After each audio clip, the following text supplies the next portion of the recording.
जय श्री कृष्णा। आज एकादशी के दिन आइए सुनते हैं गीता का यह अध्याय। श्री कृष्ण भगवान बोले, हे पार्थ, मुझ में मन लगा करके मेरे ही आश्रय होकर योगाभ्यास करते हुए मेरे स्वरूप का संशय रहित पूर्ण ज्ञान होगा। सो सुनो, विज्ञान के सहित वह पूर्ण ज्ञान मैं तुम्हें सुनाता हूँ, जिसके जानने से तुमको इस लोक में कुछ जानना शेष न रहेगा। सहस्त्रों मनुष्यों में से कोई एक सिद्धि प्राप्ति के लिए यत्न करता है, और उन यत्न करने वाले सिद्धों में से जो कोई भी मुझे ठीक से जान पाता है, पृथ्वी, जल, अग्नि, वायु, आकाश, मन, बुद्धि और अहंकार, यह 8 प्रकार की मेरी प्रकृति माया है। इस प्रकृति को अपरा, अचेतन अर्थात जड़ कहते हैं। और हे महाबाहो, इससे दूसरी प्रकृति चेतन है, जिसने संपूर्ण जगत धारण किया है। इन्हीं दोनों प्रकृतियों से सब प्राणी मात्र उत्पन्न होते हैं। ऐसा जानो, यह प्रकृतियां हम ही से उत्पन्न हुई हैं। इस प्रकार जगत की उत्पत्ति और प्रलय का कारण मैं ही हूँ। हे धनंजय, धागे में जिस प्रकार मणि पिरोई जाती है, उसी भांति यह संसार मुझ में गुथा हुआ है। मुझसे परे और कुछ भी नहीं है। हे कुंती पुत्र, जल में, रस में मैं ही हूँ। चंद्रमा और सूर्य में, प्रभा में मैं ही हूँ। सब वेदों में प्रणव मैं ही हूँ। आकाश में शब्द तथा पुरुषों में जो पुरुष मैं ही हूँ। हे अर्जुन, पृथ्वी में जो सुगंध है तथा अग्नि में तेज मैं ही हूँ। सब प्राणियों में जीवन और तपस्वियों में तप मैं ही हूँ। हे पार्थ, संपूर्ण प्राणियों में सनातन बीज रूप मुझको ही जानना। बुद्धिमानों में बुद्धि रूप और तेजस्वियों में तेज मैं ही हूँ। हे भारत गर्भ, काम और रोग रहित बलवान पुरुषों में बल और पुरुषों में धर्म के विरुद्ध न जाने वाला काम मैं ही हूँ। जितने सात्विक, राजस, तामस पदार्थ हैं, वे सब मुझसे ही उत्पन्न हुए हैं, परंतु उनमें मैं नहीं रहता हूँ, ये मुझ में है। सत्व, रज, तम, ये तीनों गुणों के भावों से यह सारा संसार मोहित हो रहा है। इस कारण यह इससे परे मुझ अव्यय परमात्मा को नहीं जानता। मेरी यह गुणमयी और दिव्यमया अत्यंत दुस्तर है। जो मुझको अनन्य भाव से पूजते हैं, वे इस माया को पार करके जाते हैं। जो पापी, मूढ़, नराधम माया ने जिनका ज्ञान हर लिया है और आसुरी भाव ग्रहण किए हुए मुझको नहीं पाते हैं। हे भारत श्रेष्ठ अर्जुन, 4 प्रकार के मनुष्य मुझको भजते हैं। दुखिया, जिज्ञासु, ऐश्वर्य की कामना करने वाला और ज्ञानी, जिनमें सदा मुझ में एकाग्र चित्त और केवल मेरी, क्योंकि मैं ज्ञानी को अत्यंत प्रिय हूँ और वह मुझको प्रिय है। यद्यपि से सब भक्त अच्छे हैं, तथापि ज्ञानी तो मेरी आत्मा ही है, क्योंकि वह मुझ में ही मन लगाकर मुझको ही सर्वोत्तम गतिमान मेरा ही आश्रय ग्रहण करता है। उनके जन्म के अनंतर ज्ञानी मुझे पा लेता है। ऐसा महात्मा अत्यंत दुर्लभ है।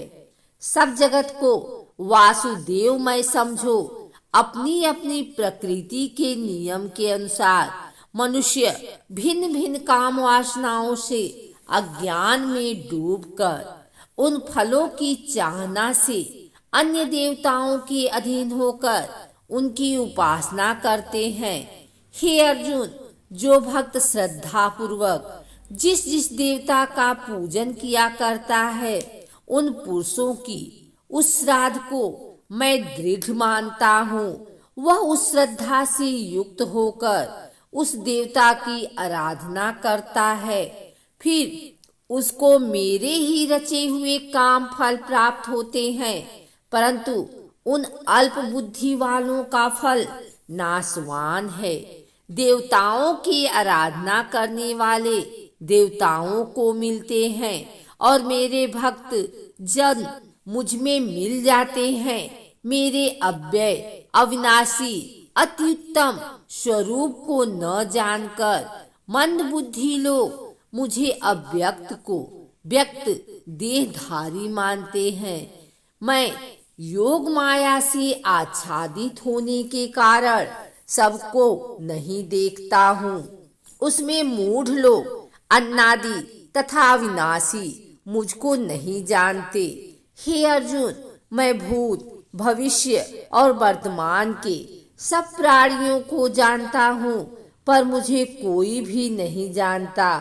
हे भारत, हे परतम, इच्छा और द्वेष उत्पन्न होने वाले सुख दुख आदि द्वंद्वों के मोह से जगत के सभी प्राणी भ्रम में फंस जाते हैं। जिन पुण्यात्माओं के पाप नष्ट हो गए हैं, वह पुरुष द्वंद्व के मोह से छूटकर दृढ़ निश्चय करके मेरी भक्ति करते हैं। जो मेरा आश्रय लेकर जीवन मरण के दूर करने के अर्थ प्रयत्न करते हैं, वे पुरुष परम ब्रह्म आत्मज्ञान और संपूर्ण कर्म को जानते हैं।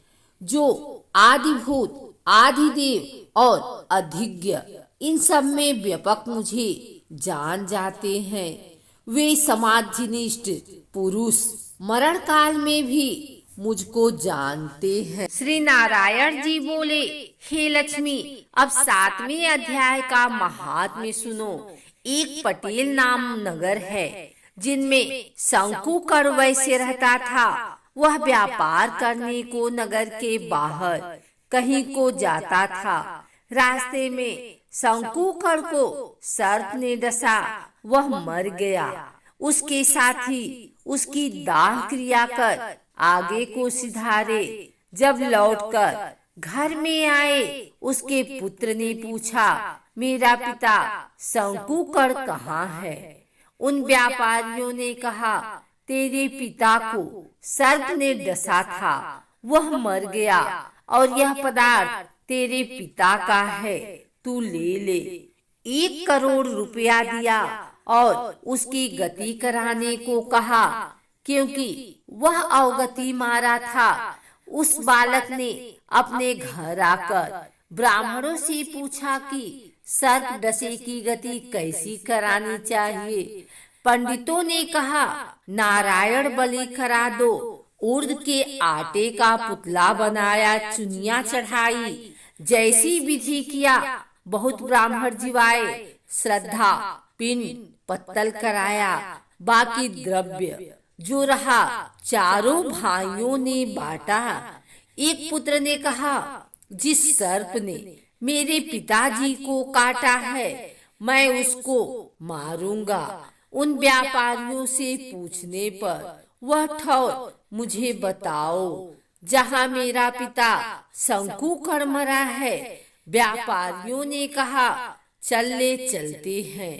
वहाँ ले जा करके खड़ा किया, देखा तो वहाँ एक वामी है, जिसे कंदलों के साथ खोदने लगा। जब छेद बड़ा हुआ, वहाँ से एक सर्प निकला। कहा, तू कौन है? मेरा घर क्यों खोदता है? उस बालक ने कहा, मैं शंकुकर का पुत्र हूँ। जिस सर्प ने मेरे पिता को मारा है, मैं उसको मारूंगा। तब सर्प ने कहा, हे पुत्र, मैं तेरा पिता हूँ, तू मुझे इस अधम देह से छुड़ा और मुझे मत मार। यह मेरा पर्व का कर्म है, सो मैंने भोगा। तब पुत्र ने कहा, हे पिता, कोई यत्न बताओ जिससे मेरा उद्धार हो। तब उस सर्प ने कहा, हे पुत्र, किसी गीता पाठी ब्राह्मण को घर में भोजन करवा और उसकी सेवा कर, उसके आशीर्वाद से मेरा कल्याण होगा। तब उस बालक ने अपने घर और नगर में जितने गीता का पाठ करने वाले थे, तिन सबको बुलाकर गीता जी के 7वें अध्याय का पाठ कराया और उनको भोजन करवाया। तब उन साधु ब्राह्मणों ने आशीर्वाद दिया। तत्काल वह अधम देह से छुटकर देव देह पार विमान पर चढ़कर आकाश मार्ग को जाता हुआ अपने पुत्र को धन्य धन्य करता वैकुंठ धाम में जा प्राप्त हुआ।